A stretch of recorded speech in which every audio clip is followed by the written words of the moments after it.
Buni fi oshee biraan naga. Oshee illee dogongora qaba, buni illee dogongora qabdi.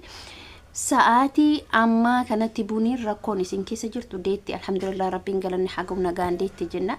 Garuu immoo sa'a kanatti abbaa warraa isii bira jiraachuu, abbaa warraa isillee isii bira jiraachuudha. Jaran hiriyaa jettanii jireenya keessan hin diigina. Haasaa takka lama jettee abbaa manaa keetiin addaan maa waan fedhe ta'a miti maatiin kee abbaa warraa keetii yoo addaan isin jedhe addaan buga. Silaa buniin har'a otoo oshee bira jiraatti wallahi duunatti dhagame sa'aatii isin galtee mana san keessatti argamtutti man isin keessa galtullee argitanii jirtanii alhamdulillah inni caalaan fayyaadha. Garuu dogongora qabda. Namaaf jettee jireenya kee diigeen.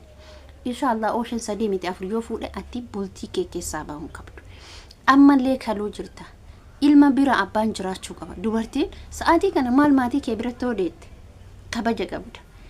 Muuqiin guyyaatti gisee meeqa dhuguu qabda. Bulluun ingizee meeqasee hojjetamuu qaba. Ati miidhamatti ufgataa jirta malee miidhama keessaa uffahasaan jirtu. Garuu dubartiin isin illikii isii laaltee hojii isii laaltee hin bareeddu. Wallahi amma waa meeqasee eeggata. Sa'aatii ammaa kanatti jechuudha. Sa'aatii ammaa kanatti waa meeqasee eeggata sa'aatii amma deessee galtu kanatti. Wacii meeqatu jira. Obboleessa illee akkas jedhe aizosh Oman gootuuf wallahi obboleessa illee homaa siin godhu. Isa jibbite kanatti deebi'i. Isa abbaa warraa kee kanatti deebi'i. Ati illee haadha warraa kee kana leeffadhu. Ilmoo sii argattee jirti. Inni guddaan bunii dogongora qaba malee osheen dogongora hin qabu. Osheen gaafa duraa piraangeettan wantoota garaagaraa hojjettanii miti. Isa fiidee manaa baateef isa deebitee alatti dhaltee maamaatii kee biratti hin dhaltu. Waa meeqas eeggata bara. Kunuunsi daa'immanii waan adda ashamaa harka fuuna jira jirtu akkam naga keessanii. Fayya keessanii haasa'an nan kuti. Tokkoffaa wanni kute wantoonni buniin hojjetaa jirtullee garuu nagaan hiikatti baga rabbi nagaan hiike. Lammaffaa immoo osheen gochuu waan inni raawwatellee garuu kadhatee jira haa deebituuf yaalee turee jira. Dhalaaleen kun ammallee jireenyi isii mi'aawa amma girgiddama kana laala waan biraa dhiisa. Girgiddamaan kun manni duraan buniin keessa galtuuf. Manni amma buniin keessa jirtu garaagarummaa isaa laala. Da'umsa jechuun akkaataa dubartii itti deettu anka bakka waan ulfaatadha. Daa'imni akkasi. Maa yoo maatii kee bira baadiyyaatti deette maal rakkoo qaba. Wallahi iddoo ulfaata wallahi. Aizosh warri jettaniin kun maal gootaniif? Bakka bira dhaabbatan sirriidha. Bira dhaabbachuun keessa dhugaadha. Maaliif abbaa warraa keessa isiitii walitti hin deebine? Maaliif fiddanii balbala isinitti cuftanii biraan deemne? Osheen odoo isin fiddanii cikeettanii intala tana gabbaasa gadi hin baasu. Nutu sii jira. Nutu akkas keessattuu jechuudha. Dhalaan jechuudha. Mujrima akirarraati. Yaada na deddeebi'u dhageetta malee dhalaan mujrima mataa hiitu. Dhalaa duukan tarkaanfate. Dhalaa duuka gaaf tarkaanfate. Dhalaan hin jirti. Dhalaa takka qabadhu. Tahicciitii kee waa hunda baata. Maas hin deebisin osheetti. Maa erga intala san waraananii ka'anii mootuyyuu waraananii ka'anii miti. Waraananii ka'an jenne. Maa isin araaramina nu araarsaa balleessan kenna jettanii maa kuftanii kadhattanii araarfattanii mana isin deebisina. Nuti jireenya kee diigaa jirra buni sirraa gurra bultii teetitti deebi'i bultii teetitti galimaan jedhinaani.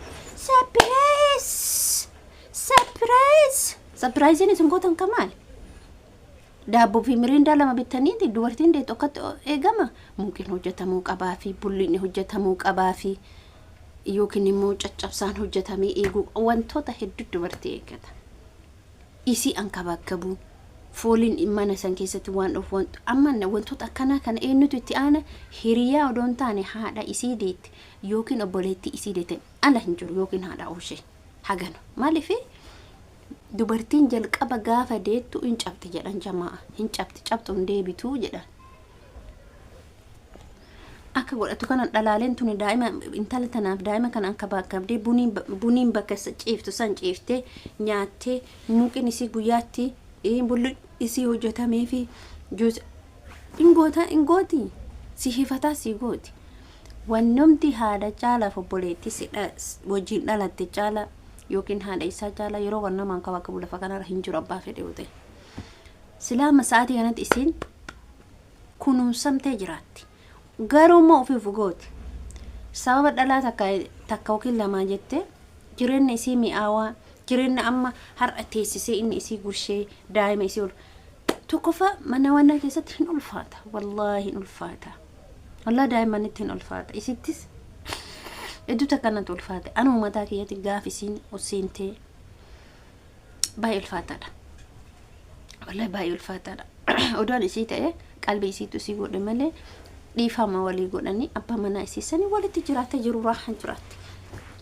daa'ima kana kunuunsuuf guddisuuf waa meeqa isa eeggata daa'ima harma biratti aanan jiraachuu qaba pamparsiin jiraachuu qaba ufanni isaa jiraachuu qaba maaliif dogongorti maaliif namaa jettee bultii isii diidi maaliif illikii keessa seenti namni yeroo ammaa illikii keessa seenu isa maaliif ofirraa qabdi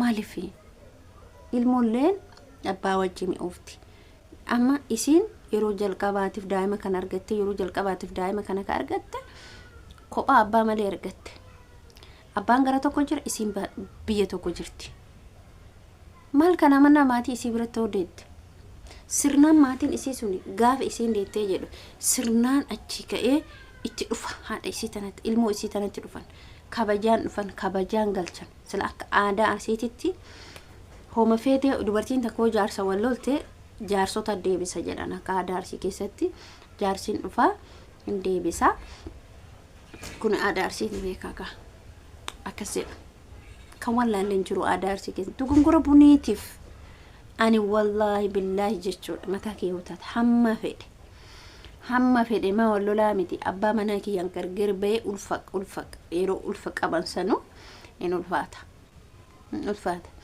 miidiyaan kuni namoota hedduu diigaa namoota hedduu ijaaraa namoota hedduu gargar facaasaa namoota hedduu jaalala mi'aawaa keessa galchee bakka hammatee deema garuu mucattii kana namni dogongorsiise dhalaalee lamaan san qofa hiriyaa hin dhamanina wallahi ani isinitti kakadhee jira hiriyaan dhamanina keessattuu dhalaa jechuudha har'a si jaalatan otoo jiruu mi'aawaa sanatti jiraattu maaliif keessaa simna baasan jettee maaliif yaaliin har'a kottee keetiin bakki isaan jiraata sunillee lafa raarii waan akka ta'in beeku izellee roobana fakkata hedduuta kanatti dhagame ana dhugaa rabbiititti an hedduuta kanatti dhagame ani mataa kiyyate jechuudha nama kunuunsu jedhee alama yuutuubii kanarra badee beeka beektani maaliif wanni akka dubartii kunuunsu ulfaatu jiru dirqama isin qaama isii dhiqattee akka maqafuuli mana keessatti dhoomne baqa yoo sosocho'insa yoo pirosiinii kataaju taate mana keessa deemi jedhanii nyaanni isii batalaa jechuudha nyaanni isii sirriitti eegamuu qaba nyaanni isii jechuudha muuqin isii feermuuzii keessaa dhabamuu qabu tukkusii ta'uu qaba saniinuyyuu tukkusii ta'uu qabaaf muuqin isii ammallee dhuudee boodammuutu bulluqa godhamaa fi toota garagaraattuudhaan nyaata isiin barbaaddu wanta hukannoo ta'u ta'e bakka waa kunuunsa dubartii jiratti dhugaa waa hedduutu jira kanaaf garuu yommuutuyyuu ani minatti ulfaate buniin odoo kiyyaa jireenya amma keessa jirtu kana cabsite ambiiroo isii oo'itu sanitti galti ilma abbaatti hin galti haa guddifatu bakka kophaa guddisuun sirriitti ulfaata kophaa guddisuun sirriitti ulfaata har'a silaa sa'aatii kanatti otoo ishee bira jiraatte waa meeqa godhee eega waa meeqa mana keessatti eegan amma irrimni isii sun baay'ee ulfaata wallahi bakkimti sun mijaa'ee yoo hin taa'iniif dhugaan isin jedhamti baay'ee ulfaata jechuudha wallahi laziim ulfaata garuu mucaa kana nama gorsu dhabde malee hedduu takka cimaadha ala kulli haala viidiyoo keessa maratti dhaabaa viidiyoo biraatiin amaleetti deebinutti bunii teennallee obboleettii teenna jecha namaa jecha obboleessaa jecha obboleettii jecha hiriyaa jecha abbaa jecha haadha hin dhagan jireenya kee keessi baasu abbaa manaa kee qofa fi rabbii gaditti maatii kee jaaladhus kabajis bultii walitti sitti dhufan taana dheennumaa fuuldura dhaabbatu mirga qabda dhalaan keessattuu batalay dhalaaleen har'a si jaalatan gaafa ati haftaamii taate gaafa ati jiruu raahaa jiraatte gaafa ati mana bareedaa keessa galte sila har'a mana kee oo'aa kana keessaa si baasanii bakka kana sin teessisan alhamdulillah rabbil alamin hundumtuu fayyaa keetu caala fayyaa kee ergattee nagaan deessee galuutti immoo baay'ee gammannee jira garuu hedduu takka kanatti ulfaatee bakki ati amma jirtuuf bakki duraan jirtu akka garaagarummaa ta'e qaba waa safaa xulleen sirrii miti kanaaf dogonkora kee sirreeffadhu dhalaa ofirraa dhaabi jiruu raahaa ta'e jiraadha abbaa manaa kee wajji jiraadhu